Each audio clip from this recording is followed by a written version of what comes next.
बिस्मिल्लाहिर्रहमानिर्रहीम। बिस्मिल्लाहिर्रहमानिर्रहीम। अस्सलामु अलैकुम व रहमतुल्लाहि व बरकातहू। शौकत साहब सदर मजलिस इत्तेहादुल मुस्लिमीन उत्तर प्रदेश, मोहतरम जनाब वारिस पठान साहब साबिक़ रुकन असम्बली मुंबई, मोहतरम जनाब कलीम साहब सदर दिल्ली प्रदेश मजलिस इत्तेहादुल मुस्लिमीन, शहनशीन मुदस्सिर फरमा जिला सदर एडवोकेट मोहित फरकानी साहब, इस जलसे के ऑर्गेनाइजर हाफिज वारिस साहब, मंच पर शहनशीन पर तशरीफ फरमा हाजी गुलाम नबी साहब, मौलाना आलिम साहब, मौलाना अरशद साहब, मौलाना हाजी यूसुफ साहब, मौलाना हसन साहब, जिला पंचायत के मजलिस के रुकन रईस मलिक साहब, डॉक्टर असलम साहब, शहर सदर एडवोकेट बाकी रशीद साहब, विधानसभा के सदर इसरार अहमद साहब, शमीम तुर्क साहब, महताब चौहान, जकी साहब, एहतशाम मंसूरी, इमरान बॉबी साहब, हमारे भाई डॉक्टर पवन राव अम्बेडकर साहब, BS चंद्रा साहब, मुनाफ अली, सैयद असलम साहब, मौला जाकिर साहब, शोएब तुर्क साहब, जनाब करीम साहब जो संभल से आए, जनाब सलमान मुगल साहब, मौजूद हाज़रीन इकराम, बुजुर्गान मिल्लत, मेरे गयूर नौजवानों, मैं आपका आपने अपना तमीज़ है ना, पत्रकार बता ना, आज के मजलिस के जलसे में शिरकत की।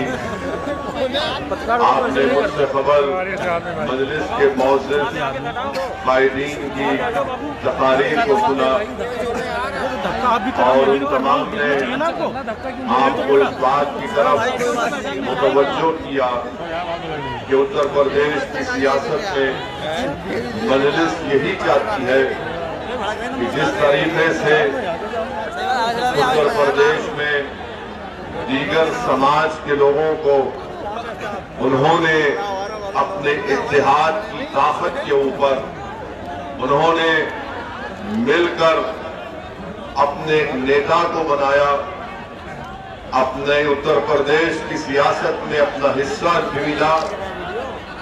आज मजलिस आपसे अपील करने कुंदरकी में आई है कि अगर आप मुत्तहिद रहेंगे और अपने वोट की अहमियत को समझेंगे तो यकीनन उत्तर प्रदेश की सियासत में एक नया इनकलाब लिखा जा सकता है। और मुझे यकीन है कि इंशाअल्लाह ताला इस बार उत्तर प्रदेश के असेंबली के इंतखाबात में, विधानसभा के चुनाव में आप तमाम मिलकर एक नई तारीख को रकम करेंगे। मुझे खुशी है कि मैं दोबारा कुंदरकी को आया हूं। मैं आपका शुक्रिया भी अदा करना चाहता हूं कि 5 साल पहले आपने विधानसभा और असेंबली के इंतखाबात में मजलिस के उम्मीदवारों के हक में अपने वोट का इस्तेमाल किया। वो उस वक्त हमको कामयाबी नहीं मिली, मगर मेरा ये अखलाकी फरीजा है कि मैं आप तमाम का शुक्रिया अदा करूं कि आपने ऐसे वक्त में मजलिस का साथ दिया जब मजलिस आज की तरह इतनी तंजीमी तौर पर, जब हमारा संगठन उस वक्त इतना मजबूत नहीं था, ना ही लोग इतना मजलिस से वाकिफ थे और ना ही जो आज अल्लाह के फजलो करम से उत्तर प्रदेश के खास तौर से मुस्लिम अक़लियत के दिलों में और उनके घरों में मजलिस पहुंच चुकी है। वो ये आप तमाम की वो मेहनत 5 साल की जो आपने अपने वोट को मजलिस के हक में इस्तेमाल किया, आज अल्हम्दुलिल्लाह वो आपकी मेहनत रंग ला रही है। मजलिस इत्तेहादुल मुस्लिमीन के उम्मीदवार को आपने उस वक्त साथ दिया जब लोग मजलिस को पहचानते नहीं थे। मैं आप तमाम का दिल की गहराइयों से आपका शुक्रिया अदा करना चाहता हूं कि आपने मजलिस को अपने वोट से, अपनी दुआओं से मजबूत किया। ये मेरी खुशकिस्मती है कि मैं कुंदरकी की इस तारीखी सरजमीन को आया हूं, जहां पर मौरिखीन ने लिखा कि इब्ने बतूता भी यहां पर रुक कर गए थे। ये वो कुंदरकी की सरजमीन है, ये मुजाहिदीन आजादी की सरजमीन है, बाबूजी वराम की सरजमीन, मुंशी रतन लाल की सरजमीन, सैयद रजीउल हसन साहब की सरजमीन, जिन्होंने अंग्रेजों से इस मुल्क को आजाद कराने के लिए अपनी बड़ी बड़ी कुर्बानियों को पेश किया। मैं इन तमाम मुजाहिदीन आजादी को सलाम करता हूं और मैं आपसे अपील भी करना चाहूंगा कि इन मुजाहिदीन आजादी ने इस मुल्क को आजाद जब अंग्रेजों से कराने के लिए अपनी जानों की कुर्बानियों को पेश कर रहे थे, तो उन्होंने हिंदुस्तान का, भारत का एक ख्वाब देखा था। वो भारत का ख्वाब क्या था कि यहां पर हर मजहब के मानने वाले चैन और सुकून से और सबसे ज्यादा इज्जत के साथ अपनी जिंदगी गुजारेंगे। उनका ये ख्वाब था और उसी लिए उस ख्वाब को पूरा करने के लिए इन मुजाहिदीन आजादी ने जेल की सोबतों को बर्दाश्त किया, अंग्रेजों के जुल्म का सामना किया, ताकि जब मुल्क अंग्रेजों की गुलामी से आजाद हो जाएगा तो आने वाली नस्लें बगैर डर और खौफ के अपनी जिंदगी को पुरअमन तरीके से गुजार सकेंगे। उनको उनका जायज मुकाम और उनको उनका जायज हक मिलेगा। इसीलिए आप देखते हैं कि जिन बातों का मैंने जिक्र किया, इसको उन्होंने जब भारत का आईन, भारत का संविधान, भारत का कॉन्स्टिट्यूशन बन रहा था, तो इन तमाम चीजों को उन्होंने भारत के संविधान में फंडामेंटल राइट्स में डाला। मेरे अजीज दोस्तों और बुजुर्गों, भारत का संविधान तो अंबेडकर साहब ने बना दिया। भारत के संविधान में बाबा साहब ने कह दिया कि तुमको मजहबी आजादी रहेगी, तुमको लिबर्टी ऑफ थॉट रहेगा, तुमको फ्रीडम दिया जाएगा, तुमसे इंसाफ हुआ करने की बात बाबा साहिब ने प्रियम्बल में डाली। मगर मैं आज कुंदरकी की सरजमीन में खड़े होकर आपसे कह रहा हूं कि बाबा साहिब अंबेडकर ने और संविधान बनाने वालों ने उन तमाम चीजों को आईन और संविधान में तो डाल दिया, मगर उन्होंने ये भी हमसे कहा कि देखो हमने इसको किस किताब की शक्ल में हमने संविधान बना दिया, मगर अगर इस संविधान को, इस भारत के आईन को, अगर तुमको इसको जिंदा रखना है, अगर इसको जिंदा रखना है, अगर इसको महज एक किताब अगर बनाकर नहीं रखना है, इसको अगर जिंदा रखना है, तो हमने जो संविधान में जो बातें कही हैं कि एक भारत का जो भी नागरिक होगा उसकी इज्जत, उसकी डिग्निटी, उसका चैन और सुकून, उसको तरक्की के मौके, उसको अपने मजहब पर चलने की इजाजत, ये तमाम हुकूक आपको हासिल करना पड़ेगा। किताब में, संविधान में लिख दिया गया, मगर याद रखो उसको हासिल वही लोग करेंगे जो लड़ेंगे, जुस्तजू करेंगे, जिद्दोजहद करेंगे, इसार और कुर्बानी के मजाइले पेश करेंगे। मगर अगर याद रखो वो कौम या वो लोग अगर ये बैठ कर कहेंगे कि सिर्फ भारत के संविधान में लिख दिया गया है, तो याद रखो कोई तुम्हारे पास आकर तुम्हारे सामने झुककर तुमको हाथ जोड़कर नहीं कहेगा ये लो तुम्हारी इज्जत, इसको रख लो, ये लो तुम्हारे मजहब की हिफाजत रख लो, ये लो तुम्हारी मस्जिद की आबाद रखने की तजवीज रख लो। याद रखो भारत के संविधान में जब इन चीजों को लिख कर दे दिया गया, तो भारत के बसने वाले गरीबों को उठकर इन हुकूक को जब हासिल करेंगे, तभी जाकर उन मुजाहिदीन आजादी के ख्वाब को पूरा कर पाएंगे। मैं सलाम करता हूं बाबा साहिब अम्बेडकर को, मगर अम्बेडकर ने क्या कहा, मैंने वोट डालने का हक तो तुमको दे दिया, मगर अम्बेडकर ने यह भी कहा कि मेरा ख्वाब यह है कि तुम वोट को इस्तेमाल करो, मगर अपनी क़यादत को बनाओ, अपने मजलूम कौमों को मुत्तहिद करो, इंसाफ की लड़ाई लो। ये काम मजलिस इत्तेहादुल मुस्लिमीन कर रही है। मेरे अजीज दोस्तों और बुजुर्गों, इन्हीं ख्वाबों को उनको पूरा करना है। मैं ये चाहता हूं कि मैं भारत का एक शहरी हूं, मैं मुसलमान हूं, मेरा मकसद एक ही है कि मुझे डिग्निटी मिले, मुझे इज्जत मिले, मुझे कोई खौफ ना हो अपनी जान का, मुझे कोई खौफ ना हो हमारी बेटियों का, मुझे कोई खौफ ना हो कि कल मेरे बेटे को किसी झूठे मुकदमे में डालकर जेल भिजा दिया जाए। मुझे उम्मीद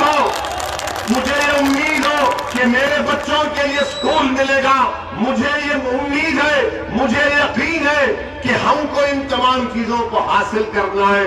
मेरे अजीज दोस्तों और बुजुर्गों, याद रखो, असदुद्दीन ओवैसी आपसे सिर्फ इस बात की गुजारिश करने आया है कि मैं जो तुम्हारे सामने खड़े होकर जिन बातों को बयान कर रहा हूं, ये बातें वो नहीं है कि आसमान से तारे तोड़कर लाने की बात नहीं कर रहा हूं। मैं तुमसे ये नहीं कह रहा हूं कि चांद पर जाकर उसकी मट्टी उठाकर मैं तुमको लाकर दूंगा। मैं तुमसे ये भी नहीं कह रहा हूं कि समंदर की तह में जाकर मैं मोती तुम्हारे लिए चुनकर लाऊंगा। मैं तुमसे यही कह रहा हूं कि अगर तुम मेरी बात को समझ जाओगे तो भारत में हमको इज्जत भी मिलेगी, हमारा मुकाम भी मिलेगा और हमारा हक भी मिलेगा। कोई उठकर कहेगा कि बताओ ऐसी तुम ये बात कैसे कर सकते हो कि क्या इज्जत नहीं मिली, क्या डिग्निटी नहीं मिली, तो मैं उनको जवाब में कहना चाहूंगा कि उत्तराखंड में धर्म संसद के नाम पर मुसलमानों को कत्लेआम की धमकी दे रहे, तो क्या मेरे दिल में खौफ नहीं पैदा होगा? धर्म संसद कर भारत के मुसलमानों को म्यांमार के रोहिंग्या मुसलमानों की तरह खत्म करने की बात की जाती है। क्या इसमें डिग्निटी है? रायपुर में धर्म संसद होता है, कांग्रेस की सरकार है, वहां पर कोई कहता है कि इंसानियत को बचाना है तो मुसलमानों को सबने हस्ती से मिटा दो। बताओ ये कौन सी डिग्निटी है? ये कौन सा खौफ दूर करने की बातें की जा रही हैं? और किसी को अब तक गिरफ्तार नहीं किया गया। ये तमाम के तमाम लोग बकवास के बकवास बकते रहे। इख्तिदार उत्तराखंड में बीजेपी के पास, इख्तिदार रायपुर में कांग्रेस के पास, और सब आकर बोलते, बीजेपी बोलती है, मोदी बोलते हैं कि सबका साथ, सबका विकास, सबका विश्वास। कांग्रेस कहती है कि हम नेहरूवियन आइडियोलॉजी को मानने वाले। अरे तुम किसको मानते हो ये तो बताओ हमको। तुम ना नेहरू को मानते, तुम ना संविधान को मानते, तुम ना मुजाहिदीन आजादी के वारिस हो, बल्कि तुम तो इस मजहब में नफरत को फैला रहे हो। तुम तो इस मुल्क में भारत के मुसलमानों पर ऐसा बड़ा डरावनी ख्वाब दिखा रहे हो कि इनकी वजह से भारत को खतरा है।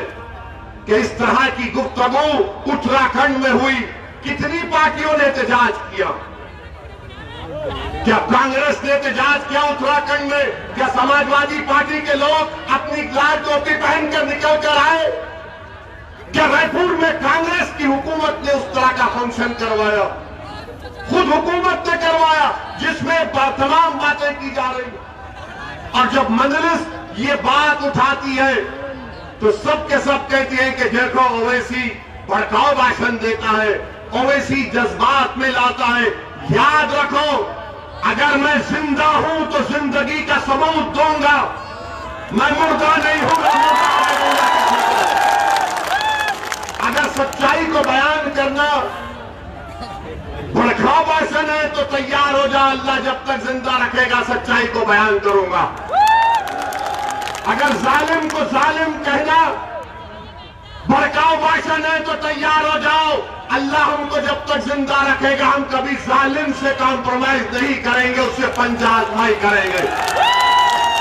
अगर कोई कहेगा कि गरीब मजलूमों का साथ देना, चाहे मुसलमान हो, हिंदू हो, दलित हो, उसका साथ देना भड़काऊ भाषण है, तो जिंदगी भर उन गरीब हिंदू, मुसलमानों, दलितों की बात हम करते रहेंगे। अगर संविधान को बचाना भड़काऊ भाषण है, तो हम ये भड़काऊ भाषण बोलते रहेंगे। एक कौम को, एक कम्युनिटी को सफ़े हस्ती से मिटाने की बात उत्तराखंड में बीजेपी की सरकार के नाक के नीचे की जाती है और अब तक एक को भी गिरफ्तार नहीं किया गया, एक को भी गिरफ्तार नहीं किया गया। मुझे कहने दीजिए, आज भारत के किसी कोने में अगर एक मुसलमान की शादी की बारात में अगर छोटे बच्चे का कोई कफनचा निकालकर खाली नाचता है, तो सुबह तक पुलिस उसको जेल में पहुंचा देती। अगर शादी की बारात में, मगर यहां पर खुलेआम बोला जा रहा है, इनको मिटा दो, इनको कत्ल कर दो। ना नरेंद्र मोदी होश में आते हैं। एक्सरसाइज तो बहुत कर रहे हैं मोदी जी आजकल, अच्छी बात है, हम भी करते हैं, मगर एक्सरसाइज आप कर रहे हैं, मगर ये लोग क्या कर रहे हैं?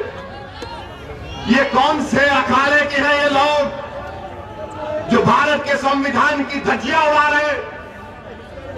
ये कौन लोग हैं जिनको बीजेपी खुली छूट देकर पूरे मुल्क में जहर फैलाने का काम कर रही है? मेरे अजीज दोस्तों और बुजुर्गों, अब तो हद ये हो गई, हद ये हो गई कि 1 जनवरी के दिन मुसलमान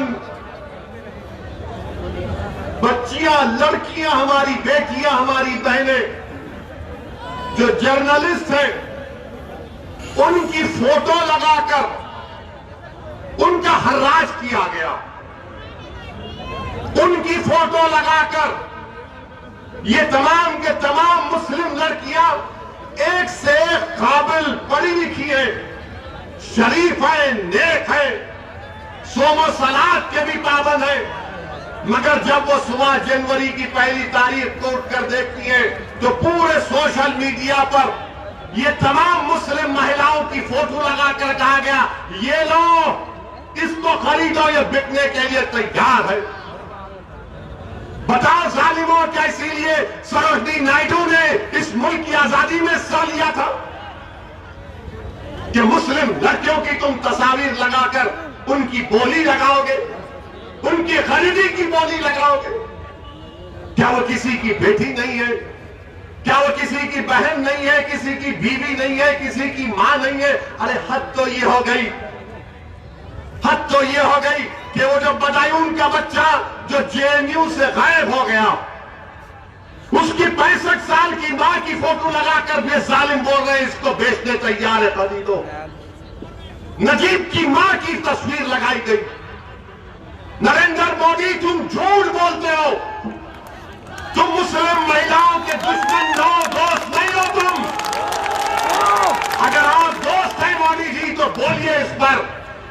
आपका मिनिस्टर बोला नहीं, मेरा प्रधानमंत्री बोलना चाहिए। नजीब की मां 65 साल की, आपने तो ट्रिपल तलाक में बड़ा बोला था, मेरी मुस्लिम बहनें, मेरी मुस्लिम बहनें। अब कहां गई वो मोहब्बत, बताओ आप।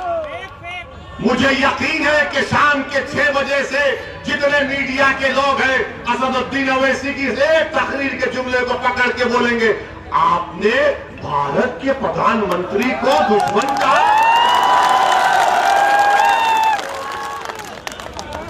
ये पूरे के पूरे पप्पा जी के बेटे हैं, बात इसमें बहुत अच्छे भी हैं, मगर एक कोई पकड़ेंगे, देखना आप। मैं बोला इसलिए कि तुम चलाना ये बात। बताओ कि नरेंद्र मोदी ने नहीं कहा था ट्रिपल तलाक में भाइयों बहनों मुस्लिम महिलाओं के लिए कर रहे, कहा था ना? नहीं कहा था? कहा था कि मुस्लिम हमारी बहनें परेशान हैं। वही मोहब्बत हो गई आपको? पूरे नहीं, महिलाओं को ऐसा बोल देते 3 बार, आपको मालूम ही नहीं। अब आप मोहब्बत कहां गई? बच्चियों का हर्राज हो रहा है। आपको मालूम उत्तर प्रदेश में एक मुस्लिम महिला बच्ची है, पायलट है, पायलट प्लेन चलाती है, उसकी फोटो डालकर कहा गया इसको खरीदो। क्या भारत के प्रधानमंत्री कब बोलेंगे? जब बोलेंगे भारत के प्रधानमंत्री, क्या तुम मुसलमानों के बच्चियों के प्रधानमंत्री नहीं हो? एक लफ्ज तो बोल सकते थे कि जिस किसी ने भी इस तरह की हरकत की नरेंद्र मोदी उसको पकड़कर जेल में डालेगा, मगर बोलते नहीं है कुछ भी, बोलते नहीं है कुछ भी। मेरे अजीज दोस्तों और बुजुर्गों, ये बात मंजलिस जब कहती है तो सबको तकलीफ पहुंच जाती है। अब इसमें बताइए, इसमें भड़काऊ भाषण क्या है? अब कल से आप देखेंगे, बल्कि आज से शाम के 7 बजे से बीजेपी का आईटी सेल, जो बेचारे एक ट्वीट पर 2 रुपये मेरे नाम की खैरात इनको मिलती है, अब बनाइए। ओवैसी ने यह कहा, मैं भारत के प्रधानमंत्री को कहा हूं, मुझे संविधान में अख्तियार है, तुमको चमचागिरी करना है करो। मेरी बच्चियों की, मेरी बेटियों की इज्जत नहीं है? अल्लाह ने मुझे भी औलाद दी है, वो मेरी बेटी नहीं होगी मगर मेरी बेटी और बहन की तरह तो है। क्या हमारी इज्जत नहीं है? क्या हमारी बच्चियों की फोटो डालकर उनकी बोली लगाई जाएगी? ये भारत में हो रहा है मेरे अजीज दोस्तों। पहली मर्तबा नहीं, दूसरी मर्तबा। वो जो मुस्लिम महिला पायलट है, मुसलमान है, यूपी की है, इससे पहले भी इससे हरकत की गई, पुलिस में कंप्लेन दिया मगर यूपी की पुलिस ने कुछ एक्शन नहीं लिया। अगर वही बाबा योगी आदित्यनाथ के बारे में कोई फेसबुक लिख दे, अगर अमित शाह के बारे में कोई लिख दे, मोदी के बारे में कोई लिख दे, तो पुलिस पहुंचकर उसको जेल को पहुंचा देगी। यही तो मेरी लड़ाई है। अगर मोदी की इज्जत है तो मुस्लिम बहनों की भी इज्जत है, अगर योगी आदित्यनाथ की भी इज्जत है तो मेरी बहनों की उससे ज्यादा इज्जत है, अगर अमित शाह की इज्जत है तो हमारी भी इज्जत है। भारत के संविधान में सब बराबर है। तुम्हारी इज्जत बढ़ के मेरी इज्जत कम नहीं है, इज्जत सबकी बराबर है। ये लड़ाई इज्जत की है, अजमत की। आपको साथ देना है मंजलिस का। मेरे अजीज दोस्तों और बुजुर्गों, अब कोई लोग बोलेंगे, बीजेपी के लोग बोलेंगे ये मुसलमान महिलाओं पे बड़ा अच्छा, इनके दिमाग में एक 4-4 शादियां करते हैं लोग। बताओ, डेटा दो, हम एक में परेशान हैं। नहीं, 4-4 कहां है? बताओ, क्या डेटा है? कुछ क्या है? डेटा है तो बताओ। अरे एक से ही इंसाफ करना बड़ा मुश्किल काम है। इनकी शादी नहीं हुई इसलिए ये जज्बात में ये शादियां बहुत करते हैं। दूसरा क्या बोलते हैं? बच्चे बहुत पैदा करते हैं लोग। कहां है डेटा? बताओ ना। TFR रेट पूरे देश का गिर गया। मोदी ने सुप्रीम कोर्ट जाकर कहा कि 2 बच्चों का कानून नहीं बना सकते, मगर ये बोलेंगे और फिर बोलेंगे नहीं, इस्लाम में मुस्लिम महिलाओं का सम्मान नहीं होता। अरे दीवाने, अकल तेरे भेजे में नाम की कोई चीज नहीं है। बताओ, दुनिया की सबसे पहली यूनिवर्सिटी किसने बनाया? तुमको मालूम? पूरी दुनिया की सबसे पहले यूनिवर्सिटी किसने बनाई? मुस्लिम महिला ने बनाई। दुनिया की सबसे पहले यूनिवर्सिटी एक मुस्लिम महिला ने बनाई। उसका नाम क्या था? फातिमा अल फिफ्री। फातिमा अल फिफ्री था मौजूदा मोरक्को में।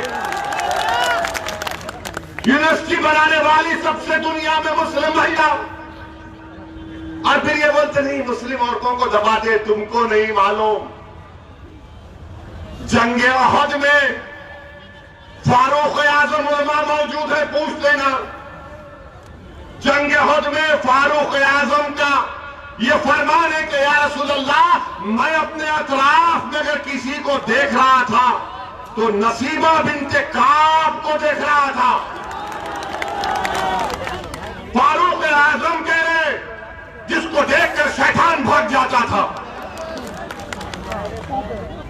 हमको कहते हम दबाते। फारूक आजम के दौर में कौन था मिनिस्टर सुप्रिटेंडेंट? उनका नाम था शिफा बिनती अब्दुल्ला। इस्लाम में सबसे पहले शहादत किसने दी? मर्द ने नहीं दी, एक महिला ने दी। उसका नाम हजरत सुमैया था। अल्लाह उनके दर्जात को बुलंद करे। तुम जानते नहीं हो हमारी तारीख को। याद रखो, हमारी बहनों ने निकला CNRC में तो मोदी को कानून रोकना पड़ा, रोकेगा इंशाअल्लाह ताला। अगर हमारी बच्चियों से इसी तरह नाइंसाफी की जाएगी, हमारी बेटियों से, हमारी माओं से, हमारी बीवियों से, तो फिर ये महिला आगे निकलेगी। इस बेइज्जती का जमहूरी तरीके से इसका जवाब भी देंगे इंशाअल्लाह ताला। कोई नहीं बोलता, कोई नहीं बोलता। नरेंद्र मोदी जी, आप क्यों नहीं बोलते इन पर? क्योंकि आप वोट नहीं देते, क्योंकि आपकी पार्टी से, आपकी RSS की आइडियोलॉजी से वाबस्ता नहीं है। मेरे अजीज दोस्तों और बुजुर्गों, अच्छा फिर अब ये चलाएंगे कि ओवैसी ने कहा, अरे दीवानों मैंने नहीं कहा। ये मिजोरम के एक गवर्नर साहब है, उनका क्या नाम है? सत्यपाल मलिक साहब। सत्यपाल मलिक साहब ने कहा कि मैं मोदी से मिला था किसानों के मसले में। मैंने कहा मोदी जी, आपकी वजह से 500 किसान मर गए। तो मोदी ने कहा मेरी वजह से मरे? ये सत्यपाल मलिक बोल रहा, गवर्नर के पोस्ट पर है, वो कह रहे। फिर मोदी कहते मेरा मोदी से झगड़ा हो गया। फिर मोदी ने कहा जाकर अमित शाह से मिलो। मैंने अमित शाह से मिला। ये सत्यपाल मलिक के अल्फाज है, मेरा भड़काऊ भाषण नहीं है। तुमको अगर केस बुक करना है तो सत्यपाल मलिक A1 मैं A2। सत्यपाल मलिक ने कहा मैं जाकर अमित शाह से मिला। तो अमित शाह ने क्या कहा? मैं अगर लफ्ज को बोलूंगा तो फिर ये बोलेंगे वो बोला ही नहीं। मेरा क्या हिंदी का वर्ड क्या है कि मेरा मानसिक संतुलन तो ठीक है, मगर सत्यपाल मलिक और अमित शाह ने जो कहा मोदी के बारे में, क्या कहा उसने, इस पर कोई नहीं बोलेंगे। ये संघ परिवार के लोग खामोश बैठेंगे। मेरे अजीज दोस्तों और बुजुर्गों, इसीलिए हम आपसे अर्ज करने आए हैं कि इन हालात पर आपको नजर रखना है। याद रखिए, भारत की जमहूरियत मजबूत होगी जिस तरह ठाकुरों ने योगी को अपना नेता मान लिया, जिस तरह यादवों ने मुलायम सिंह साहब को और अखिलेश को अपना नेता मान लिया, जिस तरह चौधरी चरण सिंह से लेकर अब जयंत चौधरी तक जाट बोलता है कि ये मेरा जाट है, जिस तरह बाघेलों ने बाघेल को देखकर अपना नेता मान लिया, जिस तरह ब्राह्मणों ने कहा कि अगर अजय मिश्रा को हटाया जाएगा तो वोट नहीं मिलेगा, वो मंत्रिमंडल में आज भी होम मिनिस्टर है, जिस तरह कुर्मियों ने अनुप्रिया को अपना नेता मान लिया, जिस तरह राजभरों में बीजेपी के नेताओं को मान लिया। अब बताओ, जब ये सब लोग अपने अपने नेता को बनाए, अपना हिस्सा ले रहे, और उत्तर प्रदेश के 19% मुसलमान जब अपना हिस्सा लेने की बात ओवैसी करता है तो सबके पेट में दर्द शुरू हो जाता। बीजेपी कहती है कि ओवैसी जो बात कर रहा है उससे फिरका परस्ती बढ़ेगी। अरे तुम्हारे सरकार में, तुम्हारे इख्तियार में हमारी बच्चियों की बेचने की बोली लगाई जा रही है। तुम्हारे सरकार में तुम्हारा मंत्रिमंडल का मिनिस्टर का बेटा 4 लोगों को अपनी गाड़ी से कत्ल कर देता है, उस पर तुमको तकलीफ नहीं होती। मेरे अजीज दोस्तों और बुजुर्गों, याद रखो, आप जिसके पास ताकत है उसी की इज्जत की जाती है। अगर उत्तर प्रदेश के मुसलमान ये समझ रहे कि 19% है, मैं तो आपसे अर्ज कर रहा हूं, आपकी कोई अहमियत नहीं है उत्तर प्रदेश में, आपकी कोई अहमियत नहीं है। हाँ, तुम बड़े नारे लगा लो, तुम बड़ा सीना तान लो, मगर सच्चाई बयान कर रहा हूं, तुम्हारे वोट की भी अहमियत नहीं है। इसीलिए क्योंकि तुमने अपना नेता नहीं बनाया। कौन है तुम्हारा नेता? नाम बोलो मुझे। क्या आपके यहां के मौजूदा विधायक आपके नेता हैं? नहीं, शर्माओ मत। क्या हाजी रिजवान नेता है मुसलमानों के? वो समाजवादी के नेता है, मुसलमानों के नहीं है। तो आपको समाजवादी का नेता चाहिए या आपको अपना नेता चाहिए? अपना नेता चाहिए तो फिर हिस्सेदारी कैसे हासिल करेंगे? कैसे हासिल करेंगे? वोट डालना पड़ेगा, कामयाब करना पड़ेगा अपने अपने उम्मीदवारों को। मेरे अजीज दोस्तों और बुजुर्गों, ये जमहूरियत की, ये लोकशाही की तल हकीकत आपके सामने रख रहा हूं। आज आप देख लीजिए, अमित शाह मुरादाबाद आए थे। मुरादाबाद आकर बड़ा बोले, वो क्या बोले? निजाम की बात की अमित शाह। अंग्रेजी में एन से कहा नसीमुद्दीन, आई से इमरान, एस और ए से कह दिया आजम, जेड और ए से आजम कह दिया। अमित शाह साहब, आप ये क्यों नहीं बोलते कि उत्तर प्रदेश में योगी के राज है, और राज के माने, आर के माने क्या है? रिश्वत। ए के माने अजय मिश्रा, जे के माने जातिवाद।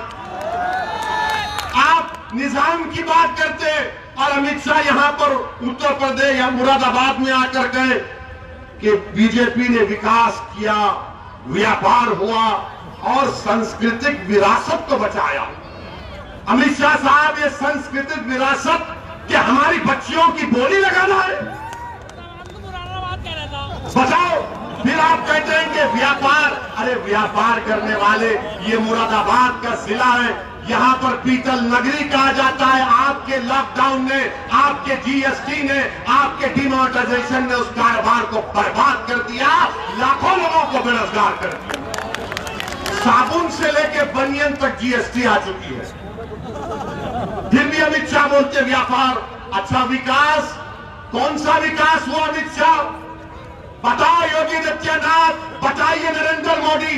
2017 में बीजेपी ने कहा था कि 70 लाख नौकरियां उत्तर प्रदेश के नौजवानों को दी जाएंगी। कहा था ना, 70 लाख। अब आप में से कोई हाथ उठाकर बताओ कितनों को नौकरी मिली? एक को तो मिली होगी, वरना इल्जाम मुझ पे डालेंगे कि ओवैसी ने भड़काऊ भाषण कर दिया। अच्छा, कितने नौजवानों को नौकरी चाहिए? हाथ उठाओ।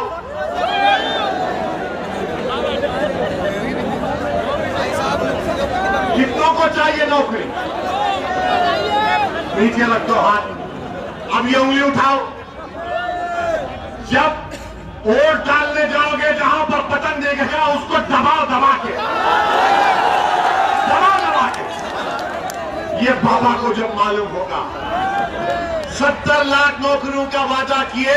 आपको मालूम, 7 फरवरी 2020 को असेंबली में, विधानसभा में बीजेपी कहती है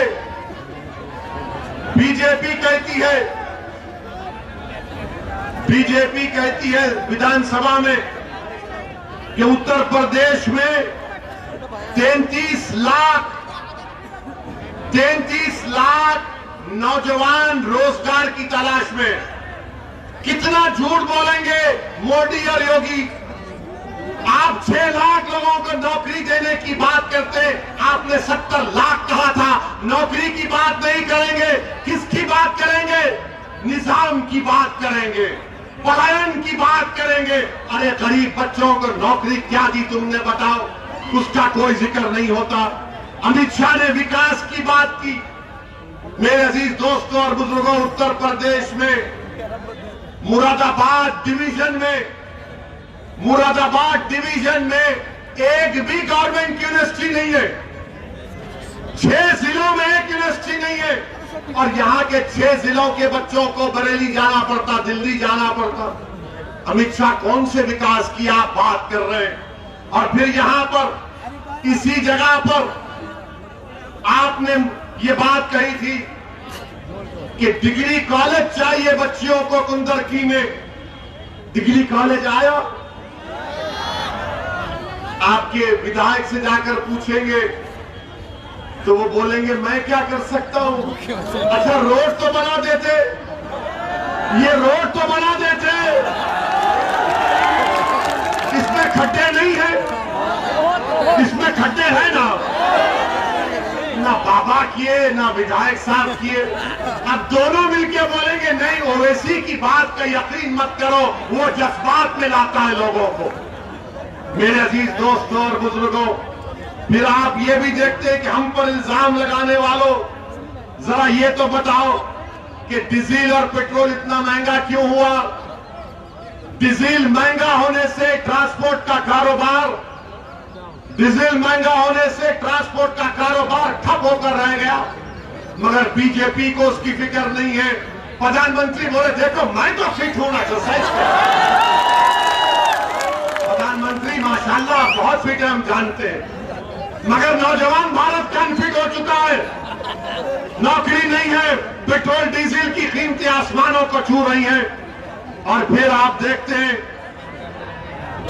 कि स्पोर्ट्स स्टेडियम, आप आने वाले विधानसभा में मजलिस के उम्मीदवार को कामयाब करिए।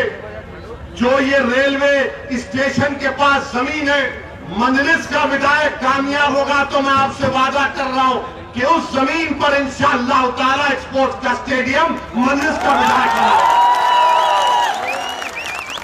आप मजलिस के उम्मीदवार को कामयाब करिए। ये जो डिंगरपुर की रोड है इंशाअल्लाह ताला वो भी बनेगी इंशाअल्लाह ताला। आपके विधायक साहब को तो प्लाटिंग और जमीन बेचने से भी खुशी में है, वो बेचारे माशाल्लाह जमीन बेचने में माहिर है, माशाल्लाह प्लाटिंग करने में तो उनका कोई सानी नहीं है। मगर विधायक साहब को न डिंगरपुर की रोड की फिक्र, न रेलवे स्टेशन के बाजू जो जमीन है स्टेडियम की फिक्र, मगर यही बोलेंगे कि ओवैसी को वोट मत दो, बीजेपी आ जाएगी। मेरे अजीज दोस्तों, जब बच्चा छोटा रहता है ना तो लोग बोलते सो जाओ वरना वो आ जाएगा, ये आ जाएगा। अखिलेश जी, मैं आपसे कह रहा हूं बच्चा बहुत बड़ा हो चुका है, अब बच्चा मर्द बन चुका है, अब बच्चा सिवाय अल्लाह के किसी से नहीं डरता, अब बच्चा अपने फैसले खुद कर सकता है। अब बच्चे में सोच पैदा हो चुकी है कि जब आपको वोट डालने से आपकी जात और बिरादरी मजबूत होती है तो फिर 19% मुसलमान क्यों मजबूत नहीं होगा। मेरे अजीज दोस्तों और बुजुर्गों, इन बातों पर आपको गौर करना है। मुरादाबाद के जिले में आया हूं तो ये बात कहना बहुत जरूरी है कि मजलिस पर इल्जाम लगाते हैं फिरका परस्ती का, मगर बताओ समाजवादी, बहुजन समाज पार्टी और कांग्रेस के लोगों, 13 अगस्त 1980 को मुरादाबाद शहर में क्या हुआ था? 13 अगस्त 1980 मुरादाबाद शहर में ईद के दिन पीएसी की पुलिस ने 300 मुसलमानों को गोली मारकर कत्ल कर दिया। 300 थे। अच्छा, आप ये भी एक मजाक है कि अभी टीवी पर किसी ने मुझे बताया कि योगी आदित्यनाथ राहुल गांधी के बारे में कह रहे हैं कि राहुल गांधी, जरा रुक जाइए भाई, जरा एक मिनट। राहुल गांधी के बारे में यह कहा कि वो किसी मंदिर में गए तो उनको बैठना बराबर नहीं आया। मैं योगी आदित्यनाथ से कह रहा हूं, नरेंद्र मोदी जी से कह रहा हूं, अमित शाह से कह रहा हूं, राहुल गांधी से कह रहा हूं, अखिलेश यादव से कह रहा हूं, आप पांचों एक जगह बैठकर आप अपने दरमियान में तय कर लो कि इन सबसे बड़ा हिंदू कौन है। पांचों एक जगह बैठ जाओ और बैठ कर कहो कि हम में से सबसे बड़ा हिंदू कौन है। राहुल गांधी हिंदू और हिंदुत्ववादी की बात करते हैं, बीजेपी हिंदुत्ववाद की बात करती है। अच्छा बाबा ये तो बताओ, जो मंदिर को नहीं जाता उसका क्या होगा? जो मंदिर को नहीं जाता, नहीं जाते क्योंकि संविधान में इजाजत है। संविधान तो यह भी कहता है कि अगर तुम किसी अल्लाह को भी नहीं मानते तो तुम भारत के नागरिक हो। मगर यही पैदा कर दिया जा रहा है। झगड़ा पूरा यह है कि सबसे बड़ा हिंदू कौन है। कोई विकास की बात नहीं। ये टीवी वाले खामखा बाइपोलर बाइपोलर, कोई बाइपोलर नहीं है। बाइपोलर बाइपोलर और ये सेकुलर लिबरल लोग, तुमको अल्लाह ने आंखें दी, दिमाग दिया, सोचते क्यों नहीं हो? तुम क्यों धोखा दे रहे हो मुसलमानों को? क्या तुम ये क्यों नहीं कह देते कि रात बड़ी लंबी अंधेरी रहने वाली? हाँ, इस मुल्क में हमारे हिंदू भाई हैं जो आज भी भारत के संविधान को मानते हैं, मगर इस अंधेरी रात में उनका मौकफ एक जुगनू की तरह है। जो जुगनू अंधेरी रात में चमकता है ना, उस तरह से है। मैं ये नहीं कह रहा हूं, बल्कि एक सर्वे हुआ, उस सर्वे में कहा गया, CSGS का सर्वे, कि 44% मुस्लिम नौजवानों ने कहा कि उनके गैर मुस्लिम दोस्त उनसे भेदभाव करते हैं। बताओ वो नौजवान जो कौम और मुल्क का मुस्तकबिल है, क्या लेकर आगे बढ़ रहा है? 2019 के चुनाव में क्या अखिलेश और BSP एक नहीं हुए? दोनों एक होकर लड़े। 75% मुसलमानों ने वोट दिया। बताओ फिर कहां बीजेपी क्यों इतना जीत गई? इसका कोई जवाब नहीं है।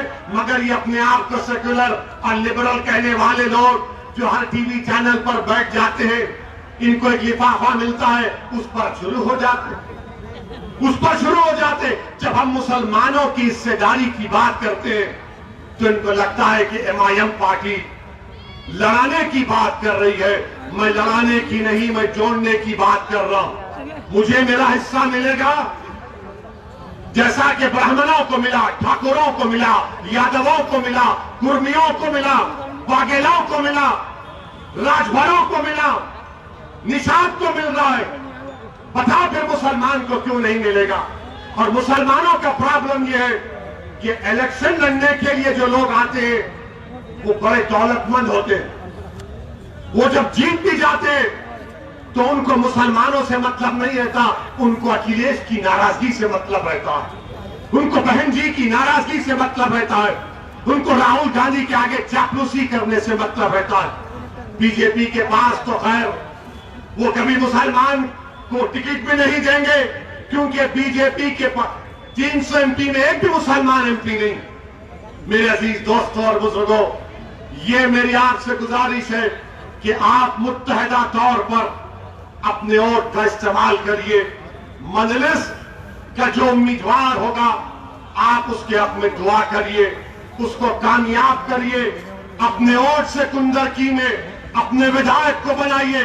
यकीनन हमारा पूरी कोशिश यह है कि दोबारा बीजेपी की सरकार ना बने उत्तर प्रदेश में, दोबारा योगी आदित्यनाथ इस प्रदेश के मुख्यमंत्री ना बने। मगर याद रखो, मुझे अपना हिस्सा भी चाहिए। मैं 60 साल तक कांग्रेस को अपने कंधों पर बिठाया हूं। मैंने 60 साल तक समाजवादी, BSP सबको वोट दिया, मगर इन सब ने क्या किया? सत्ता हासिल किए, हमको हिस्सा नहीं मिला। मेरे अजीज दोस्तों और बुजुर्गों, मुत्तहिद रहिए और बीजेपी को शिकस्त दीजिए, मगर मजलिस के उम्मीदवार को कामयाब करिए।